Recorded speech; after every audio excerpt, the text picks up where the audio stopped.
today to tell you a little story, and I'm sure some of you can relate.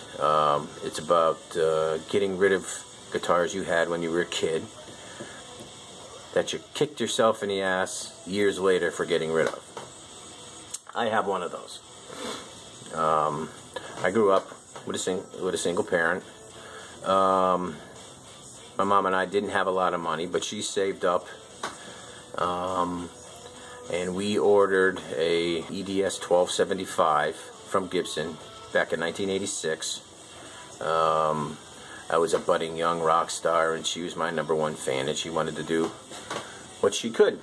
So we ordered the guitar, and I had it for about 3 years. Played it off and on. Heavy guitar. I mean, I was in my 20s and stupid. So after 3 years of owning it, I traded it in for some recording equipment, which I still have tucked away in the basement of my house. Extremely outdated stuff. Don't even use it anymore. The only reason I never got rid of it or sold it is because I traded in this double neck for that stuff, and I don't know whether to validate the reason for trading it in. I just never got rid of this stuff. So about 10 years ago, I started checking eBay weekly, semi-religiously, you know, always looking for it. Now, when we got the guitar, we had a plaque made up that we put inside the case. So if I saw the guitar on eBay, I would know it, as long as the new owner never decided to take the plaque off. And there's the plaque. It says custom designed and built for Kenneth J. Boudreau by Gibson. And I was really surprised that the new owner never took it off. Hang on, let me plug the power cord back in here. Never took it off. So I saw it on eBay, and so my heart started pounding. I was like, holy crap, there it is. I messaged the guy and said, hey, I'm the Kenneth J. Boudreau, and that's my guitar. And he was very excited. He got the guitar as a gift from a very good friend of his. Apparently his friend had some heart problems growing up and ended up dying at a young age, maybe 4 or 5 years ago. And he gave him the guitar as a gift. And the gentleman who had the guitar now was really torn on whether to get rid of it because, you know, it was a memento of his dead friend. But he didn't play the guitar at all, and he had just purchased a new jazz box and needed to pay off his credit card. So I got her back. So after what, 24 years? 24 years. Apparently he didn't play it much. Said he gigged with it once. Played it maybe 10 times, and it sat in his closet for the past 24 years. And I could not be happier that she's back home. Here she is.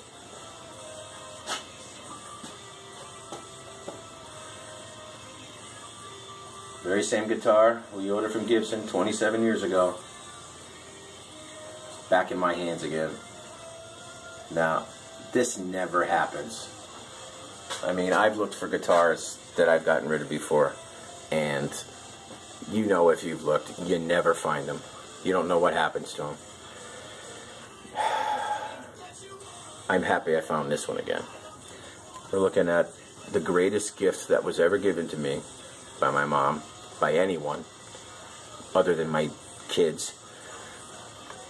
And I was stupid to ever get rid of it. It's aged really nice. You see, it's not quite as yellow as it looks on the video, But I mean, I haven't even cleaned it yet. We're still looking at 24 years of just laying around dirt. But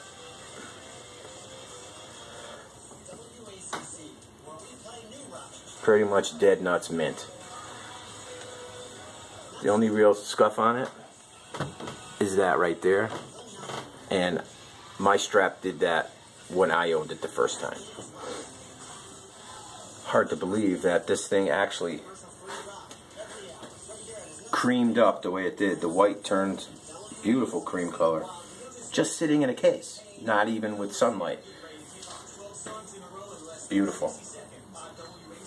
1986 we ordered this. It was the first year that O. Henry took over the Gibson company from Norlin.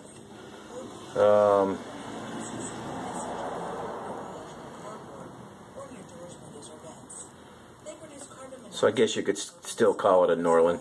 It's got the Norlin short 12-string headstock. It's not like the older ones where the headstock was actually twice as long, which I'm happy that it's shorter because these things are a little neck heavy as it is.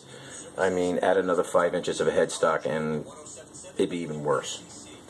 But the funny thing is, it does not feel as heavy as it used to. I wonder why. Anyway, so what I'm going to do now is pull the strings, remove all the hardware, pull the pickups out, open her up and back, see if the pots are corroded, clean everything up, bring her over to the buffer, give her a nice buff, buff all the hardware out, replace the ones that are a tiny bit of rusty, and a couple screws that are a little rusty. But what the hell, it's 27 years old, you'd expect that. But it's all original and almost never played.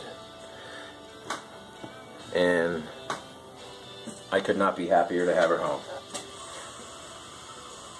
I haven't even plugged her in yet and played her. I tinkered around with her a little bit, but that was it. The guy I got her from told me that he had the guitar for 24 years and never replaced the strings until he put it up on eBay. Just sat in a closet or under a bed or something, man. And I can believe it because it's incredible. I'm the luckiest man in the world. 10 years of persistence paid off. Anyway, I'll talk to you later. Bye.